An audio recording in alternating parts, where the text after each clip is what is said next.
মাওলানা দেলোয়ার হোসেন সাঈদীর পক্ষে আন্তর্জাতিক অপরাধ ট্রাইব্যুনালে সাক্ষ্য দিতে গিয়ে নিখোঁজ হওয়া সুখরঞ্জন বালি কিভাবে ভারতের কারাগারে পৌঁছান তার রোমহর্ষক বর্ণনা দিয়েছেন। সুখরঞ্জন বালি বলেন, 2012 সালের 5ই নভেম্বর তিনি আদালতে যান।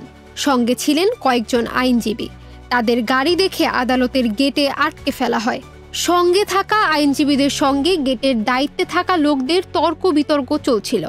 এ সময় কিছু সাদা পোশাকের লোক তাকে নামিয়ে টানাটানি করতে থাকেন। একটি খালি কক্ষে আটকে রাখার কথা জানিয়ে সুখরঞ্জন বালি বলেন, ঘরের কোনো জানালা বা কোনো ফাঁকা ছিল না। মাঝে মধ্যে অল্প করে খাবার দেওয়া হতো। যারা খাবার দিতেন বা যারা পাহারায় ছিলেন তারা নীল রঙের পোশাক পরা ছিলেন। 2 দিন পর অন্য একটি কক্ষে নেওয়া হয়।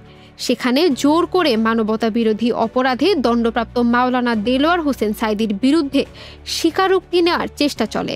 কয়েকদিন সেখানে থাকার পর আবার একদিন সকালে চোখ বেঁধে গাড়িতে তোলা হয় বলে জানান সুখরঞ্জন বালি। তিনি বলেন, গাড়িতে ওঠানোর সময় কোথায় নিয়ে যাওয়া হচ্ছে তা তিনি জানতে চান। এ সময় জায়গাটি বাগেরহাট কিনা তা ঠাহর করার চেষ্টা করেন সুখরঞ্জন বালি, কিন্তু তিনি বুঝতে পারেন যে ওটা বাগেরহাট নয়। তিনি বলেন, স্পষ্ট দেখতে পাচ্ছিলাম সামনে বিএসএফ, এটা বর্ডার এলাকা। সেখানে যারা আমাকে নিয়েছিলেন কান্না করতে করতে আমি বিএসএফ এর হাতে তুলে না দিতে তাদের অনুরোধ করি।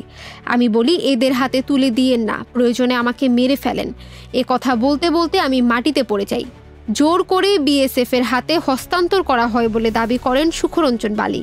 তিনি প্রশ্ন রেখে বলেন, বাংলাদেশের একজন নিরপরাধ নাগরিককে রাষ্ট্রের আইন শৃঙ্খলা রক্ষাকারী বাহিনী আরেকটি দেশের রাষ্ট্র বাহিনীর হাতে তুলে দেয় কেমন করে? কান্নাজড়িত কণ্ঠে সুখরঞ্জন বালি বলেন, আমি যেতে না চাইলে জোর করে তারা আমাকে ধরে বিএসএফ সদস্যের হাতে তুলে দেয়। বিএসএফ কিছু জিজ্ঞেস না করে আমাকে প্রচণ্ড মারধর করে। বিএসএফ হিন্দিতে কথা বলছিল এবং আমি আমাকে না মারার জন্য বাংলায় বোঝাতে চেষ্টা করি। আমার কোনো কথা তারা বুঝতে পেরেছিল কিনা আমি আজও বুঝিনি। এক পর্যায়ে বিএসএফ মোটা দড়ি দিয়ে পেছন দিকে আমার হাত বেঁধে ফেলে। এরপর বসিরহাট জেলে তাকে 22 দিন রাখা হয়। আদালতে তোলা হয় এবং এরপর স্থান হয় দমদম জেলে।